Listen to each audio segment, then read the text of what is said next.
This is Glasgow, the chief industrial city of Scotland. More people live here than any other place in Scotland. It's a seaport. Its chief industry is shipbuilding. The Queen Mary and Queen Elizabeth were built in the Glasgow yards. This is where the whiskey comes from, though you can't buy a drink after 9:30 in the evening, and the pubs are locked up all day Sunday.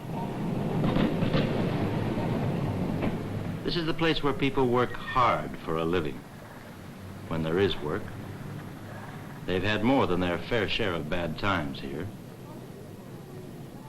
This is Glasgow today, a hard, bustling, modern city.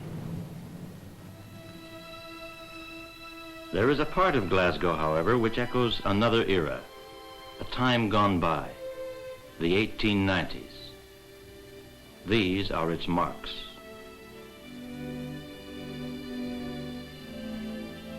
It was an age of elegant living. It was an age of empire and colony, of quiet government. It was an age that was going to last forever. It was an age of ornamentation.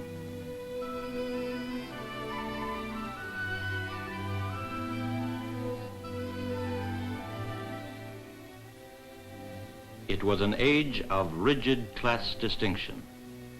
The upper class, the middle class, the lower class. The servants used the back door, and woe betide you if you didn't go to church on Sunday.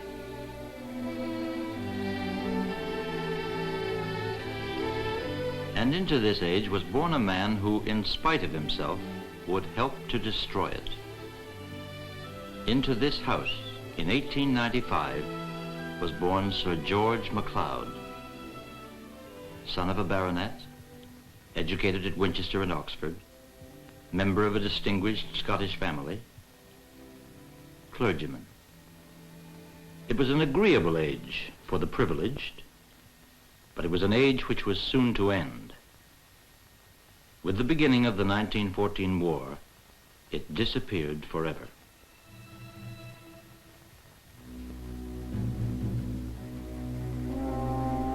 George Macleod was to serve with distinction in World War I.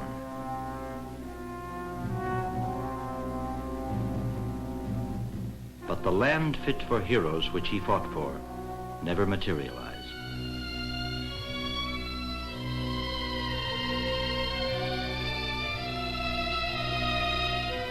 By 1926, all of Britain was crippled by a general strike.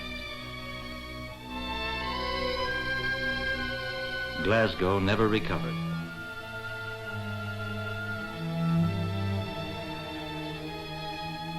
And the world depression was just around the corner.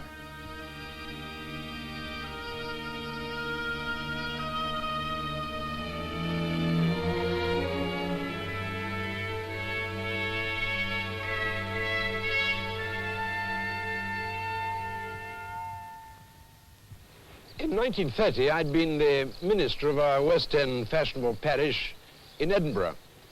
And about a year before, they'd come to me from this working class parish down in Glasgow in Govan. But I'd refused it because I knew the economic depression was coming up. Actually, one of my very best friends took on the job, but he died within a 12-month. And they came back on me. Of course, I had to say yes, but I was unhappy at this move from the comparative comfort of Edinburgh to what was the near famine conditions of Govan at that time. To be sure, it was a historic enough place. Govan was and is a working-class district of Glasgow.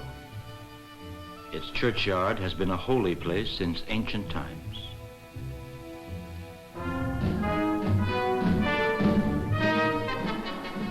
The Druids held their ceremonies here. There are stone carvings inside the church which date back to pre-Christian sun worship.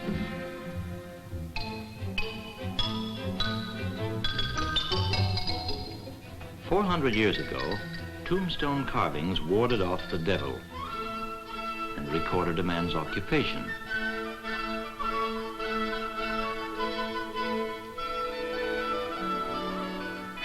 Long ago, Govan was an agricultural district. It was a Druid belief that devils lurked in corners. If there were no corners, the devils wore themselves out running in circles. So they built their walls round, like this one at Govan Church. But this unique churchyard held little interest for the Govan of the 30s. It was preoccupied with the Depression.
Oh yes, the church was full enough, robed choirs, rich organs, splendid sacraments, but almost all the people came from a distance, came from the more privileged places. The people of Govan weren't coming to the church, so we went out and began preaching in the street. After preaching on one occasion, a young man made a very bitter protest from the crowd. He was down at heel, but he was very clear of eye. He asked why the church had forgotten about men's bodies. All this stuff about pies in the sky when you die. What about pies now? His protest was so bitter that it broke up the meeting. About 3 weeks later, I was sent to the local hospital to see a man who was dying. He turned out to be my bitter questioner, and he was dying of starvation. He said he wanted to see me to tell me why he was so bitter. He said it was not because the church was talking nonsense, only the church was talking the truth, but the church wasn't serious about it. Starvation as a principle is one thing. You can discuss it till the cows come home. But when you see a man dying of it, when you personalize it, it becomes unbearable. So we decided to do something serious about it. Victorian Dame charity simply is not enough.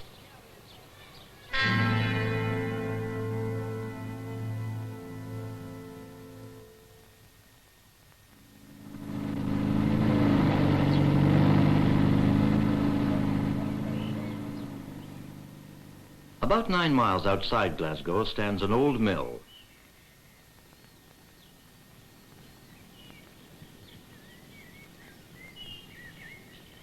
It's in ruins today, but in the 30s it was still a usable building.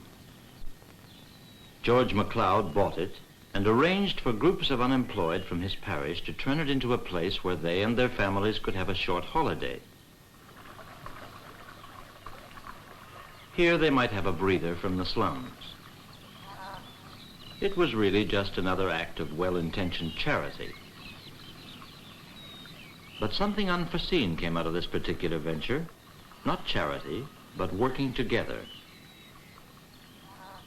A different kind of conversation took place, one man to another, which both understood. Fingleton Mill, today crumbled and forgotten, became the turning point in George Macleod's ministry. And the lesson that he had to learn there was to lead him to a great experiment.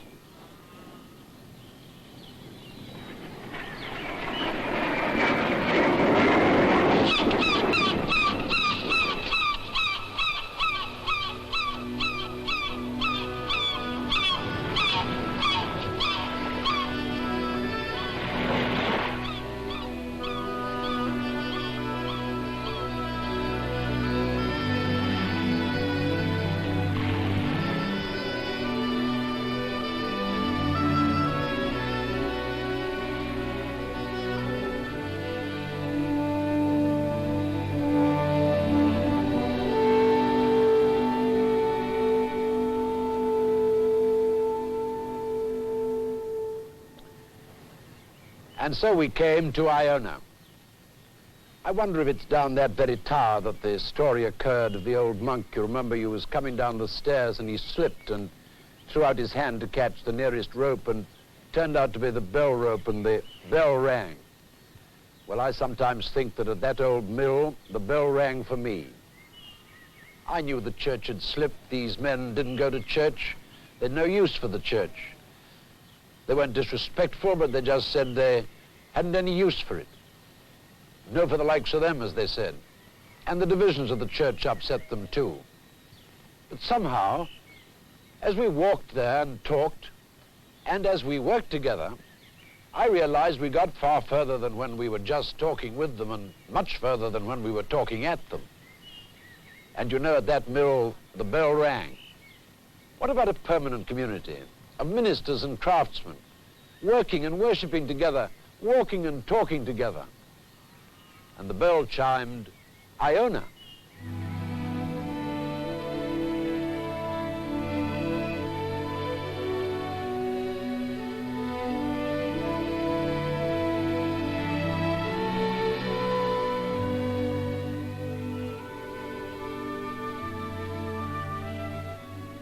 George Macleod had known Iona from childhood. As a boy, he had spent vacations here with his family. He knew its geography and history intimately. To him, it was a vital place. It was this island off the west coast of Scotland to which St. Columba had come in the year 563. This was the place on which Columba had formed the first Christian community in Scotland, and from which the church spread to northern Britain. Here was the cradle of Christianity in this part of the world, Iona, a holy place in Scottish history.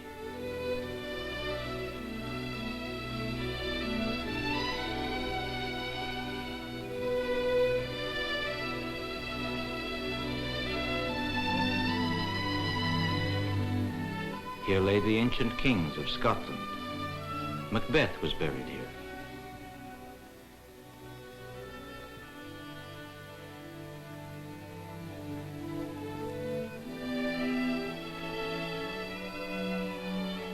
Here were ancient songs and traditions of work and worship. Give the milk, my treasure. Give the milk, my treasure. Give the milk, my treasure. Give the milk and thou'lt get a reward.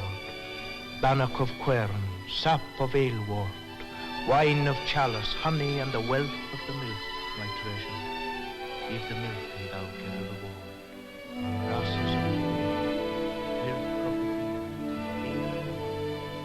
This was the place where men and ministers might work together. Here was a church in ruins which they could restore. Iona had been the place where the Scottish church had first been built. Perhaps it was the place from which the church could be rebuilt, from which a whole new concept of work and worship could be inspired.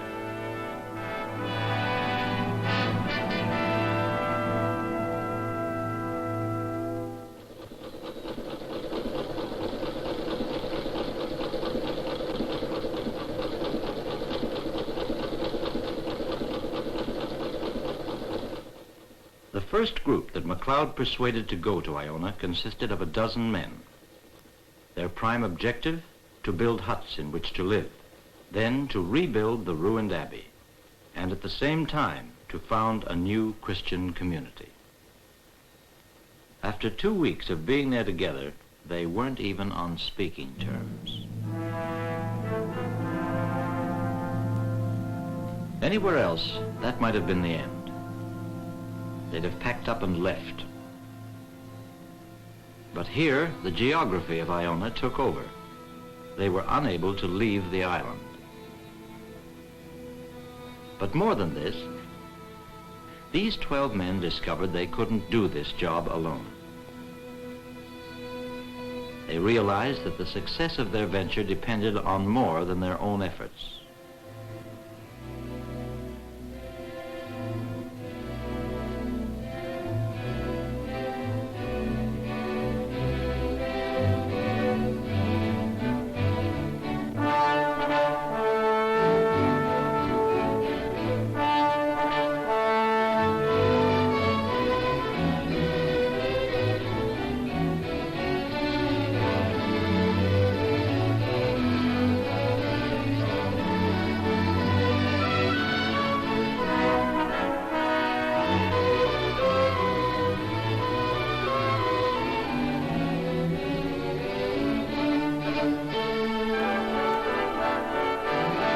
Today, Iona stands restored. The community which George Macleod was led to pioneer is established. To become a member, one must work for 3 months on Iona, and ministers must also serve for 2 years in a working-class parish, like Govan. 1 out of every 10 ministers in Scotland has joined it.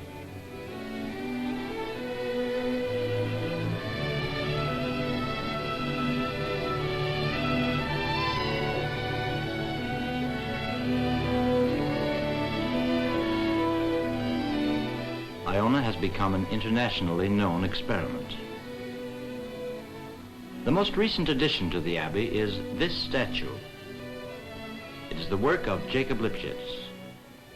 The legend reads, "I, Jacob Lipschitz, a Jew, faithful to the faith of my fathers, have made this statue of the Virgin for a good understanding among all the people of the earth, that the Spirit may reign."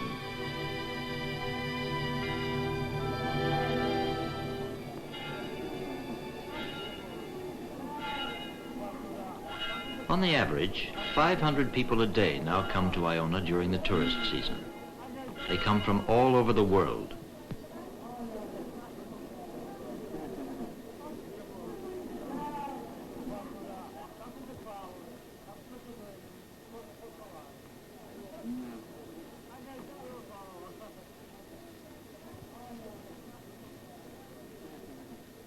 Iona started as an experiment. Today, it's better described as a movement. It's often at odds with the established church, but few would deny that it is a bright spot of Christian activity. But does this kind of experiment go any further?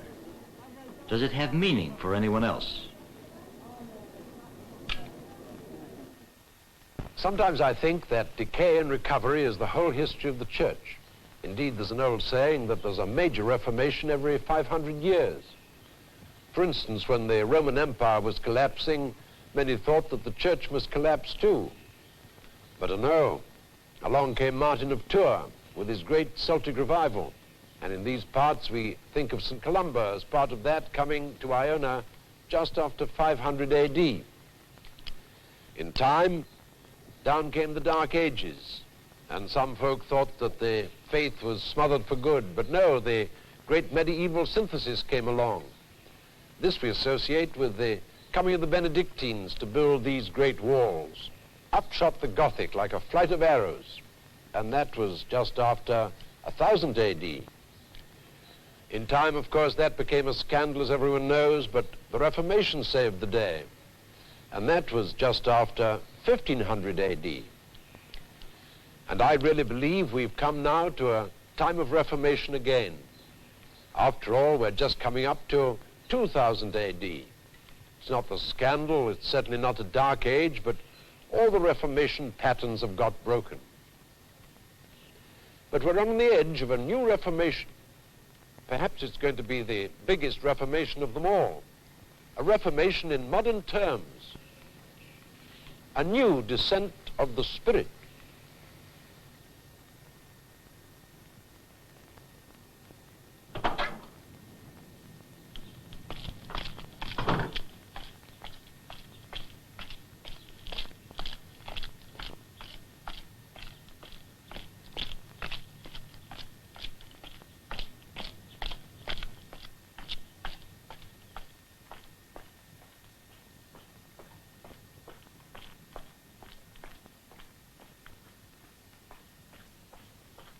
We're 400 miles to the south of Iona.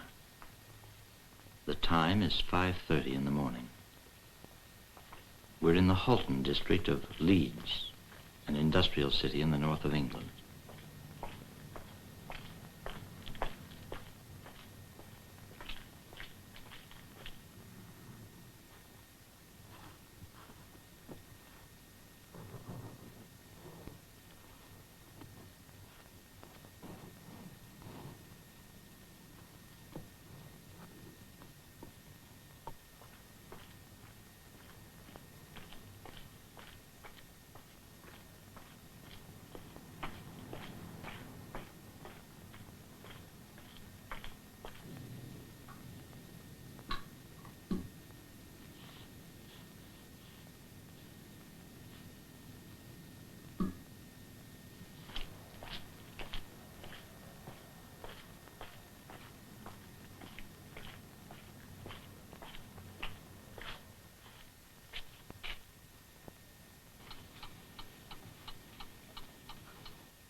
body of our Lord Jesus Christ is given to thee.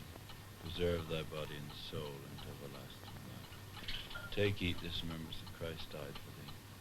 Feed upon him thy heart by faith with thanksgiving. The body of our Lord Jesus Christ given for thee. Preserve thy body and soul into everlasting life. The body of our Lord Jesus Christ given for thee. Preserve thy body and soul into everlasting life. Take, eat this, remembrance that Christ died for thee. Feed upon him the heart by faith with thanksgiving.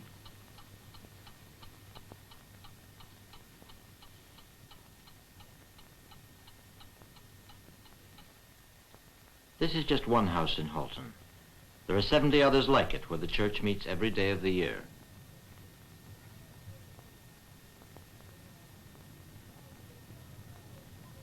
The Reverend Canon Ernest Southcott is a Canadian. He grew up during the Depression of the 30s. In 1937, he came to England and became a priest of the Anglican Church. His first parish was in a slum area. He came to Halton in 1944. He's been here ever since.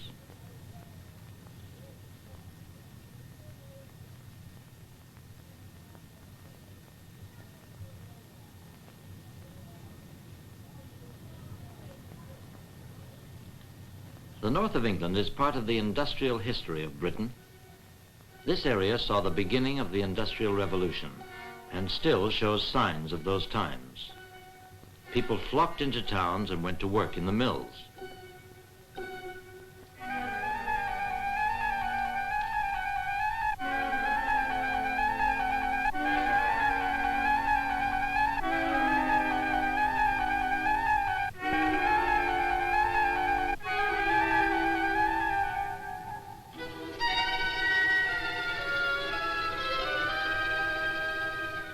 Ernest Southcott's parish in Halton is a mixture of this old industrial housing and slum clearance development. The people who live here are no more interested in the church than people anywhere else. Oh, I do quite a bit of drinking, a few pints here and there, station, seminary, house go to the Bottles Inn, along the York and Tadcaster Road there, and Chetley's really has sup. Chetley's and John Smith's. John Smith's, you can't beat it. Sam Smith's, I'm not worried which it is. You get this beer, what I call it, Dutton's, white file. Scushy number.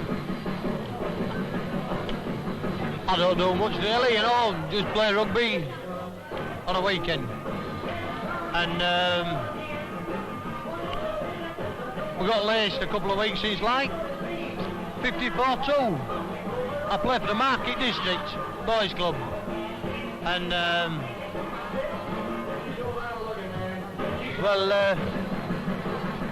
do a bit of shooting. I've got a small 2-2 single shot it is. Do a bit of shooting for the farmers, get rid of vermin, crows, partridges. Do you like these records? I don't care for them, man. Whoa, drive you mad.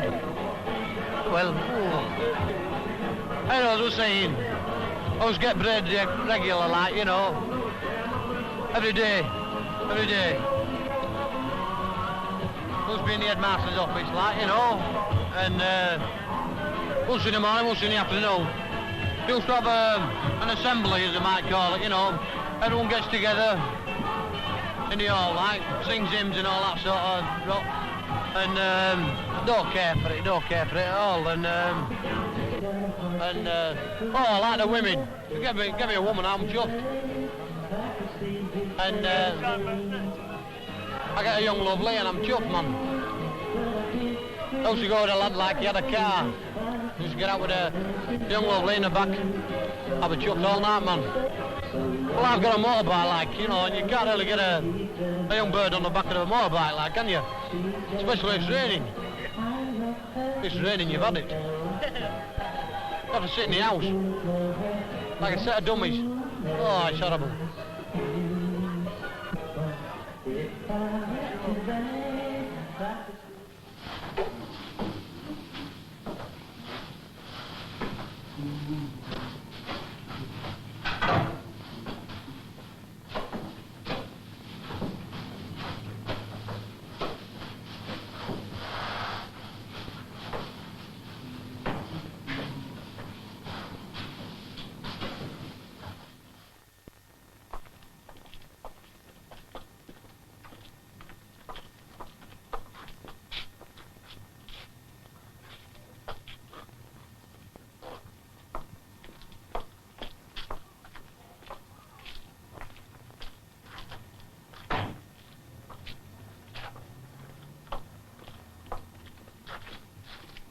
It took Ernest Southcott 5 years to convince people that the baptismal font ought to be at the center of the church.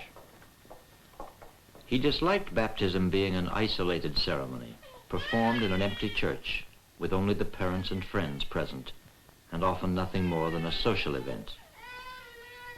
For Southcott, baptism is a public occasion at which the child is received into the church and at which the entire congregation is present to accept responsibility for the child and his future.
Halton is a dormitory community.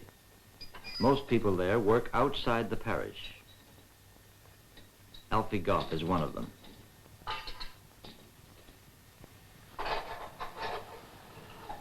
He's lived in Halton most of his life. He's a foreman electrician, works for the state-owned electricity board. He's come up through the ranks and is popular with his crew. They've just installed new transformers at this substation and are now dismantling the old gear. Like most of his mates, Alfie takes his lunch on the job. We've seen Alf before. He was at the communion this morning.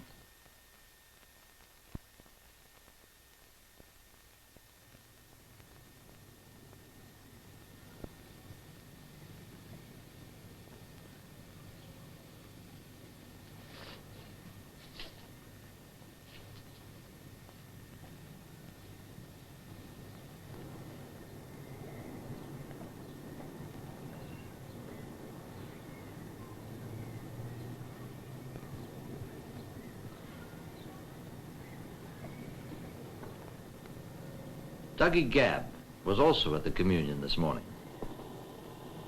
He works in the science labs at Leeds University. He's an engineer. He's married with a young family. Gabb spends most of his free time in local politics. He serves on the city council. He's a fervent believer in the welfare state and is a member of the Labour Party. He acts as local agent for Halton's Member of Parliament, Denis Healey.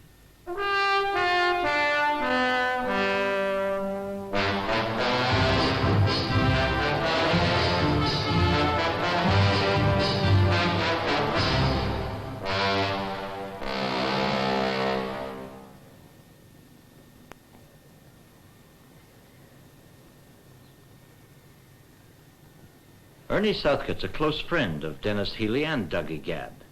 He's concerned about politics, local and international. He believes that a man's politics, a man's vocation, a man's religion can't be put away into separate pigeon-holes.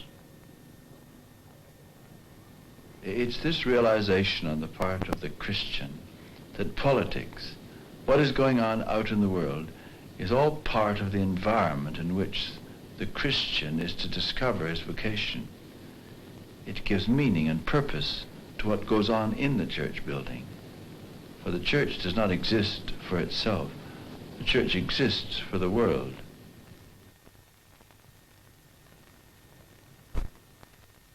And now this afternoon, we haven't got any birthdays, so we can't sing our birthday hymn today, but we shall go on with our signature tune. So Mrs. Smith will now play for us our signature tune. Every Monday at 2 o'clock, some of the old folk of Halton get together. This is the Halton Monday Club. Happy family, smiling faces you will see at our club on Monday. The more we are together, together, together, the more we are together, the merrier we shall be. For your friends are my friends, and my friends are your friends. The more we are together, Have you been to the London? merrier. Have you really? shall Isn't it lovely? Have you been to Western Supermare? Have you been to Western Supermare? Lovely there too. And Ilfracombe. Have you been to Brighton? Oh, you've been nowhere, have you? I wouldn't leave my little wooden hut for you. I've got one lover and I don't want to. For what might happen, there ain't no knowing. If he comes around, you'd better be a-going, for I wouldn't leave my little wooden hut for you. Carry on the good work, lad. Now, go on.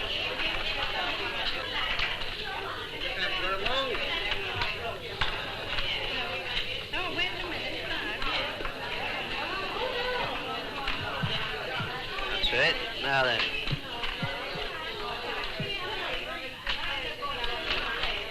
Three, four, huh? There you are, look.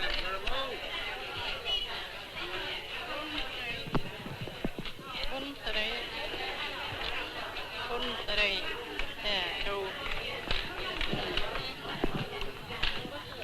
5-2. Can't you go? Right. That's managed it.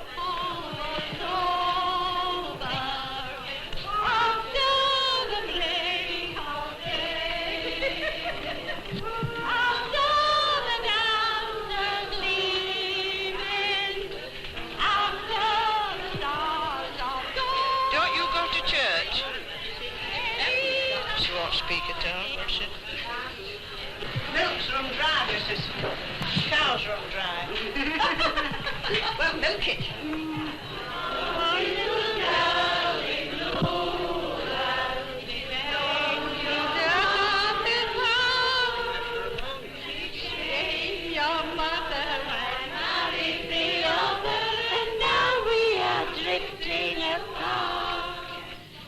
Daddy wouldn't buy me a bow wow wow wow. Daddy wouldn't buy me a bow wow wow wow. I got a little cat and I'm very fond of that, but I'd rather have a bow wow wow.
There are as many denominations of the church here as there are anywhere. Methodist, Baptist, Congregationalist, Anglican, and so on. The ministers who represent these various denominations in Halton get together whenever they can and work as one unit. To them, one of the sins of the church is its division.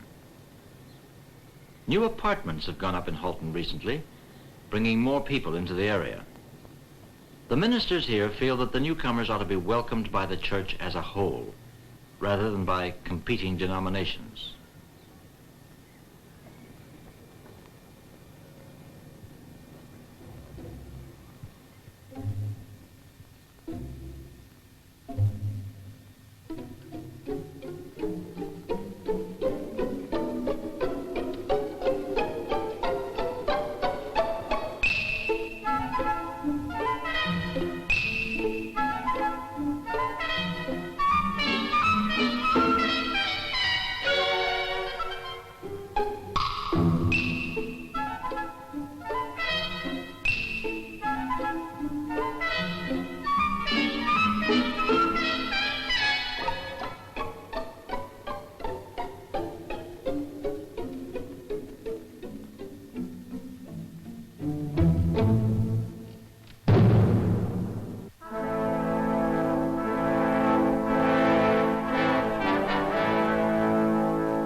God didn't die for the church, much less for the church building. He died for the world. We don't go out from the church building to take God out into the world, but we go out into the world in order to recognize that He is there. Our real irreverence is in treating the church as if it were God's, and the world as if it were ours.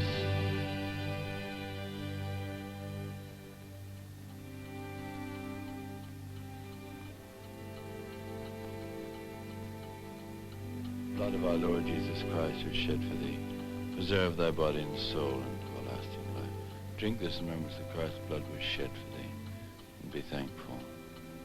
The blood of our Lord Jesus Christ, who shed for thee, preserve thy body and soul unto everlasting life.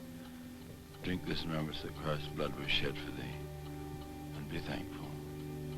The blood of our Lord Jesus Christ, who shed for thee, preserve thy body and soul unto everlasting life. Drink this in remembrance that Christ's blood was shed for thee, and be thankful. The blood of our Lord Jesus Christ was shed for thee. Preserve thy body and soul unto everlasting life. Drink this in remembrance that Christ's blood was shed for thee, and be thankful.